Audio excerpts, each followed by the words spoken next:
que tiene su palabra que decirnos a nosotros en este día. Vamos a prestar bastante atención, vamos a discernir qué podemos obtener de estas 4 lecturas para hoy, domingo, día del Señor. Atención pues, primero, ustedes recuerdan que en la ocasión cuando Jesús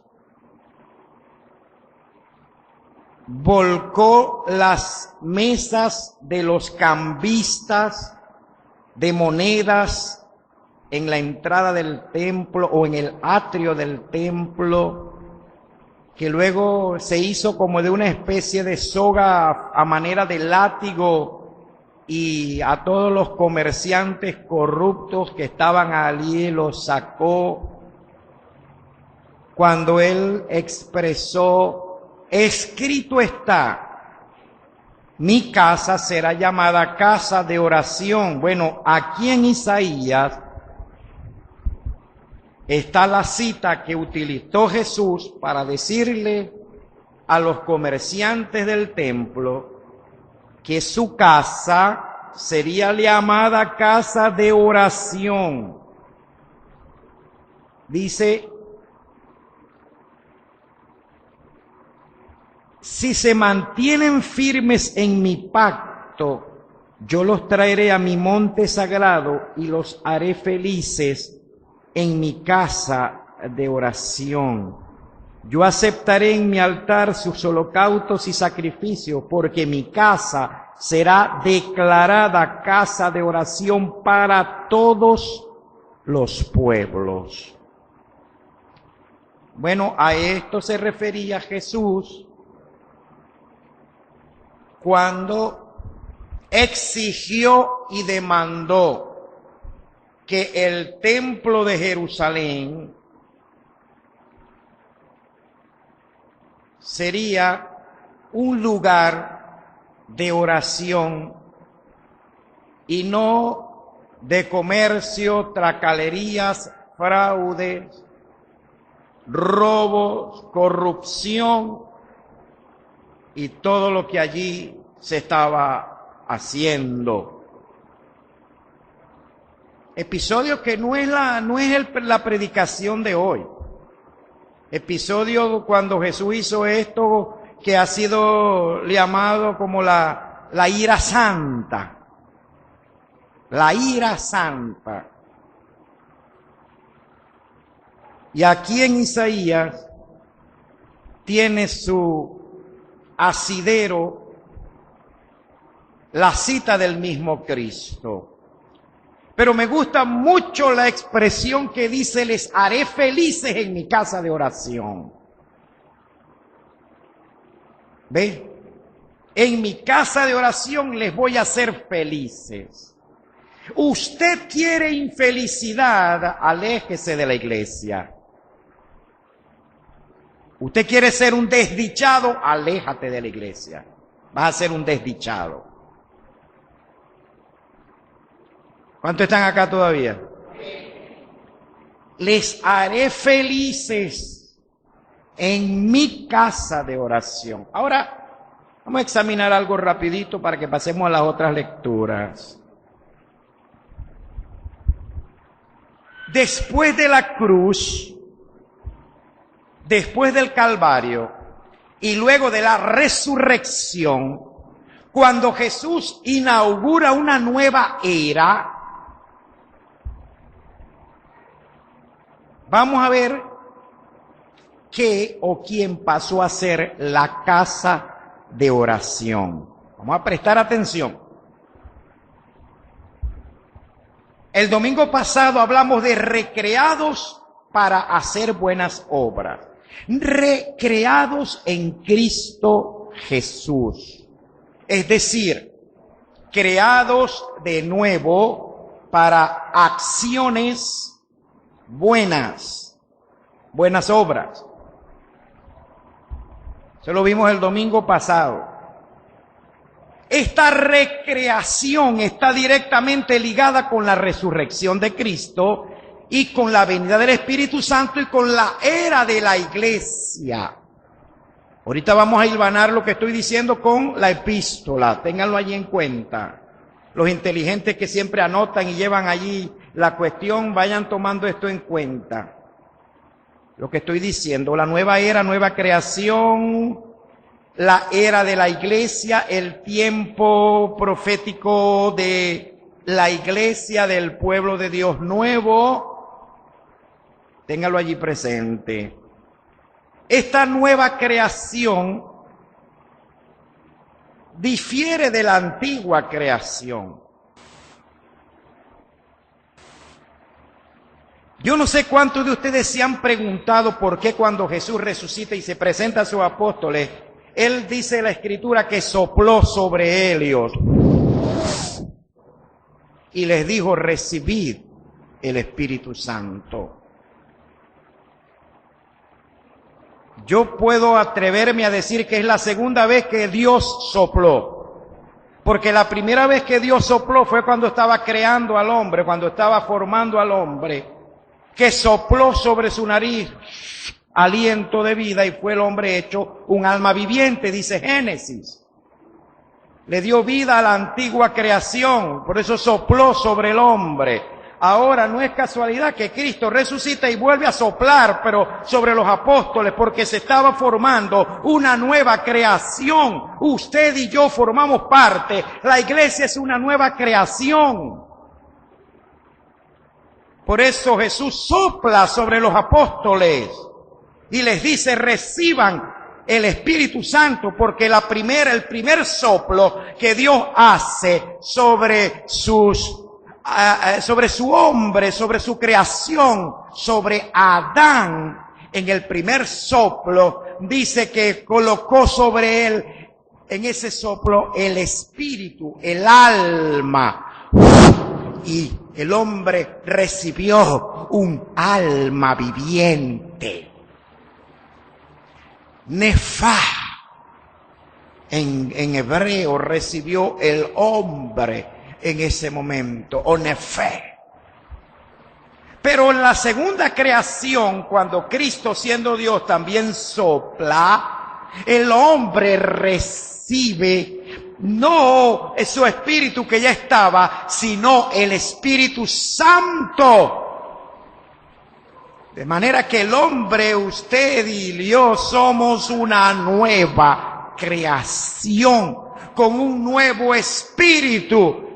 Como Jeremías lo había dicho, pondré de mi espíritu sobre ellos. Escribiré mis leyes en su mente y corazón. El cristiano renacido tiene los 10 mandamientos claros y firmes y concisos en su mente y en su corazón. Escribiré mis leyes en su mente y corazón, y ellos me serán por pueblo, y yo les seré por Dios. Jeremías 31:33. Para los que anotan, cita importantísima. Y eso fue, esa profecía de Jeremías fue cumplida en la iglesia, en los apóstoles, en la resurrección y la presentación de Cristo resucitado a sus discípulos. Cuando sopla y les dice que reciban el Espíritu Santo. Por eso ahora somos el pueblo nuevo, con el Espíritu Santo, como nueva creación, como nueva obra, recreados para buenas acciones y buenas obras, no para perder el tiempo. Por eso San Pablo dice, redimiendo el tiempo, porque los días son malos, el tiempo es corto, al igual que la vida es corta. Eso es que el creyente no puede andar perdiendo su tiempo. Tiene que administrar bien su tiempo para que pueda asegurarse que le va a servir al Señor en el tiempo, en el cronos que Él nos está dando. Debemos cerciorarnos de que la mayor parte de nuestro tiempo, si es posible, sea, o la mayor parte de lo que podamos ofrecerle a Dios, sea en servicio a su nombre, a nuestro Rey. Debemos asegurarnos bien de esto. ¿Cuál es la casa de oración entonces?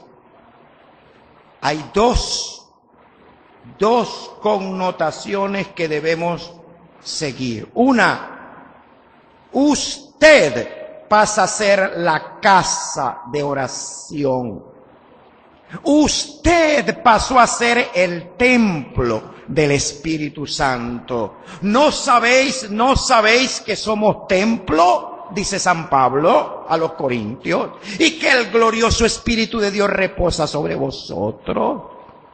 Nuestro cuerpo es el templo del Espíritu Santo. Por eso yo a mi cuerpo no le pongo alcohol, a mi cuerpo yo no le pongo cigarrillo, a mi cuerpo trato de cuidarlo porque es el templo del Espíritu Santo. ¿Aló? ¿Cuántos están aquí? ¿Cuántos se fueron ya? Ninguno.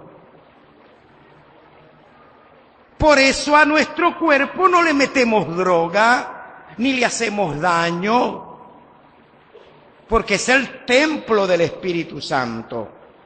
Y San Pablo fue muy claro, tajante, cuando dijo, de manera que cualquiera que destruyere el cuerpo, el cual es el templo del Espíritu Santo, oído para temblar, lo que dice, Dios le destruirá a él. ¿Qué te parece?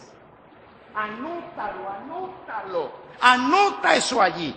Dios destruirá al que destruya el templo del Espíritu Santo. Eso hay que tomarlo en cuenta. También es interesante notar que cuando San Pablo le dice esto a los corintios, también se refería a los fornicarios y adúlteros, diciendo que el cuerpo no era para la fornicación, el cuerpo no era para que, como hoy en día muchos y muchas personas, muchos jóvenes, personas, viejos, todo el mundo se mete allí, viven en una era de libertinaje sexual espantosa. Libertinaje sexual que viene como producto de todo lo que nos invaden, las porquerías de series que nos envían de Hollywood, que está gobernada por homosexuales, satanistas y qué sé yo, de clase de cosas, que son los dueños y directores como el famoso Glee ese de Fox y todos estos programas. Mira, y no se salva ni de Big Bang Theory. De Big Bang Theory no se salva de eso. La estrella es una muchacha que perdió la cuenta con cuántos hombres se ha acostado. Se llama Penny. Y ella perdió la cuenta ya cuántos hombres se han acostado con ella. Y para ellos allí en la trama muestran lo normal que es andar con uno, con otro, es decir, tener relaciones sexuales con uno y con otro y con otro y con otro y con otro. Así, pero a los que vengan y cuantos vengan. Entonces los muchachos tuyos están viendo eso y están recibiendo un mensaje. Les están diciendo, esto es lo normal. ¿Aló?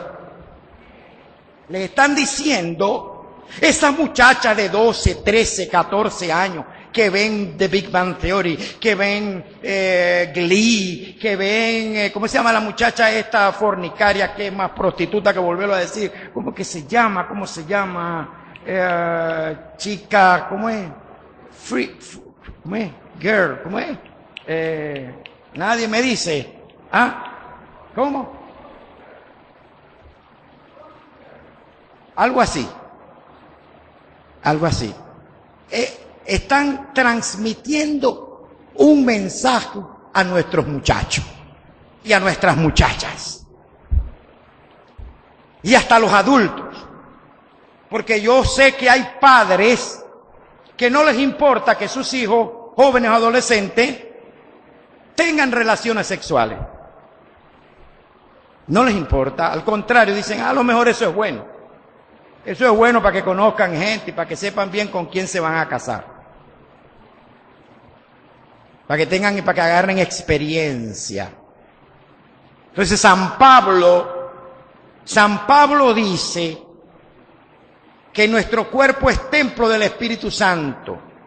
Y unir nuestros cuerpos con mujeres, prostitutas, amiguitas, amigas con derecho, o cualquier malicia de esta, es una forma de destruir el templo del Espíritu Santo.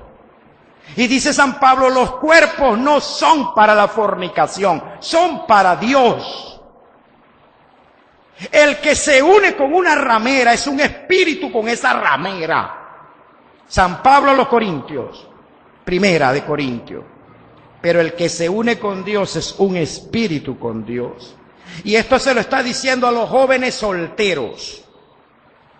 Chicos y chicas, como ahora se usa chico, ahora no se dice muchacho, antes se decía chamo, ahora no es chico, chica, ahora se dice chico, chica, yo no sé, cambiaron la cosa ahora. Es más, en estos días estaba yo por allá, creo que en el cine, y estaba allí en una pidiendo algo y la muchacha me dijo chico. Yo dije, wow, me llamó chico. Esto está para los jóvenes, para los solteros y para los hombres y mujeres que no tienen esposa. Va esta terrible advertencia, que tu cuerpo no es para la fornicación. Monseñor, ¿y para qué para los casados, no para los casados? No, porque el casado, la relación sexual que tiene el hombre casado con su esposa están benditas por Dios. Eso está bendecido por Dios. El pecado se convierte en el sexo fuera del matrimonio. Ahí, bien sea soltero, bien sea casado, fuera del matrimonio, el sexo delante de Dios es pecado. Así de simple, así de sencillo, es pecado. Es destruir el templo del Espíritu, es atentar contra el templo del Espíritu Santo.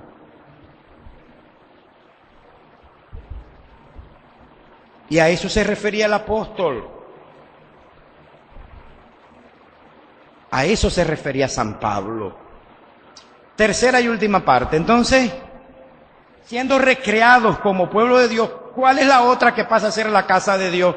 La primera, nuestro cuerpo, nuestras vidas, nuestro ser, nuestra alma, nuestro yo. Somos el templo del Espíritu Santo, somos la casa de Dios. Por tanto, debemos ser casa de oración. De allí el mandato paulino de orar sin cesar, porque somos casa de oración. Ora continuamente, no pares de orar nunca. Ora sin cesar. ¿Por qué? Porque somos el templo, porque somos la casa de Dios, casa de oración. Pero hay otro aspecto que también es la casa de Dios, y es cuando los cristianos, cuando el pueblo de Dios se reúne, cuando el pueblo de Dios está reunido como iglesia, eso también pasa a ser la casa de oración. Eso también pasa a ser casa de Dios. Si nosotros decimos, hermano, llegó el momento de poner el aire acondicionado aquí, que bueno, tiene que ser pronto. Vamos a poner el aire acondicionado y no podemos utilizar el templo. Nos vamos a reunir allá en el patio, colocamos sillas y una mesa y tal, y nos reunimos allí. Allí somos casa de Dios y casa de oración. No, hermano, nos vamos a reunir todos y todas, nos vamos para el buchón a reunirnos allá y vamos a hacer oración, vamos a hacer la misa allá. Entonces, allá somos casa de oración, casa de Dios. ¿Cuántos me están entendiendo? ¿Seguro? ¿Seguro que me están entendiendo? Casa de oración, casa de Dios, templo de Dios. Esto es importante que lo entendamos y lo aprendamos. De allí que cuando el profeta Isaías dijo, les haré felices en mi casa de oración, nos hará felices siendo parte viva e integral de la iglesia. Nos hará felices siendo parte verdaderamente de la iglesia. Por último, en la epístola San Pablo muestra que el pueblo de Dios, ahora es que el pueblo judío ya no es el pueblo de Dios, sino que el pueblo de Dios son todos, que así sean judíos o sean gentiles, han conocido a Cristo, este pasa a ser el nuevo pueblo de Dios. ¿Me siguen? Este pasa a ser el nuevo pueblo de Dios. No como algunos ignorantes dicen por allí que la nación bélica de Israel es el pueblo de Dios y que hay que apoyar a todas las sinvergüenzuras y atrocidades que haga la nación política sionista de Israel, porque ellos son el pueblo de Dios. Entonces la iglesia son los cachilapos o los hijos de la panadera. Si Israel es el pueblo de Dios, la iglesia son los hijos de la panadera. Si el pueblo sionista, si la nación política de Israel es el pueblo de Dios, entonces la iglesia, ¿qué es? Nos ponemos en contradicción con todas las enseñanzas de Pablo, del apóstol San Pablo, cuando expresó que no hay judío ni griego, sino que era un pueblo de Dios, y que no es judío el que lo es por nacimiento, sino que el que ha conocido a Cristo pasa a ser el nuevo pueblo de Dios. Pero hay gente que les gusta confundir y confundir a los demás y arrastrar a otros en la ignorancia, arrastrar a otros en su ignorancia. Y por último, el Evangelio nos habla de algo que tiene que ver también con el pueblo de Israel. De una pobre mujer que tenía una hija atormentada por un demonio, iba tras Jesús pidiéndole que sanara a su muchacha. Y Jesús no la atendía. Y comenzó a hacer un escándalo. Y los apóstoles dijeron, maestro, atende a esa mujer que nos carga loco. Y le dice el maestro, yo he sido enviado a las ovejas perdidas de la casa de Israel. Pero entonces viene la mujer y como hizo, se colocó enfrente y se arrodilló y le dijo, maestro, sana a mi muchacha. Está atormentada por un demonio. Jesús da una de las respuestas que, si no lo entendemos en el contexto general, podemos pensar que sí, fue muy duro, porque le dijo, no está bien quitar el pan de los hijos y echárselo a los perrillos. ¿Escuchaste eso? No está bien quitar el pan de los hijos y dárselo a los perros. Y usted sabe que el israelita, el judío, comparaba a los que no lo eran, a los gentiles, como perros. Y esta es la razón por la que el centurión no quiso entrar en la casa del judío porque decía, no soy digno que entre, no soy digno de entrar bajo tu techo. Porque en la casa de un judío, un impío, un gentil no podía estar. No era digno. Pero Jesús sabía lo que iba a hacer y sabía que la iba a sanar y quería darnos una enseñanza. Como cuando pasó a buscar fruto en una higuera que él sabía que esa mata no tenía fruto. Sin embargo, buscó fruto y como no dio fruto, la maldijo y dijo, nunca jamás nadie coma fruto de ti. Y cuando vinieron de regreso se había secado la mata hasta sus raíces. Esas cosas él las hacía para darnos una enseñanza. Al igual que con esto, no está bien dar el pan de los hijos para echárselo a los perros. Pero viene la respuesta inmediata de la mujer que le dice, sí, pero hasta los perros comen de las migajas que caen de la mesa de sus amos. Mira, Jesús se sorprendió de esa respuesta y le dijo, mujer, qué grande es tu fe. No hay tiempo para abordar mucho de esto. Mujer, qué grande es tu fe. La fe sorprende a Dios. La fe agrada a Dios. Sin fe es imposible agradar a Dios, dicen los hebreos. Mujer, qué grande es tu fe. Hágase como quieres. Y desde ese momento la muchacha quedó sana completamente. La fe conmueve el corazón de Dios. No la queja, no el cuestionamiento. ¿Por qué si Dios? Dios mío, ¿por qué esto? ¿Por qué si Dios sabe que yo? ¿Por qué, Dios mío?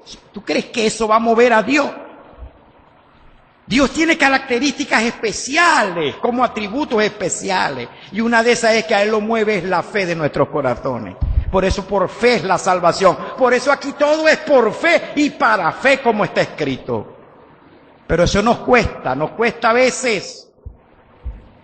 Porque estamos rodeados de mucha incredulidad y de mucho incrédulo. Estamos rodeados de mucha basura, de mucho pecado, de mucha maldad. Estamos siendo bombardeados para lo malo continuamente. Y esa es una de mis preocupaciones para con los muchachos, para con los jóvenes y adolescentes.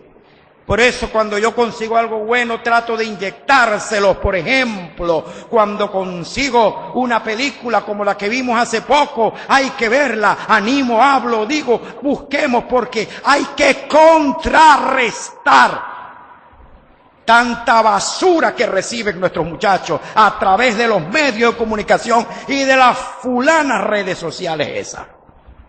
Mucha basura, mucha porquería que está inyectando a nuestros muchachos. Y a quienes no son tan muchachos también la reciben. Entonces tenemos una labor que contrarrestar tanta porquería que reciben nuestros hijos y nuestras hijas. Culmino con esto. La iglesia, madre de nosotros, la iglesia, ha provisto, esta es mi conclusión, ha provisto de herramientas para el crecimiento de los jóvenes, de los matrimonios, de los adultos, de los hombres,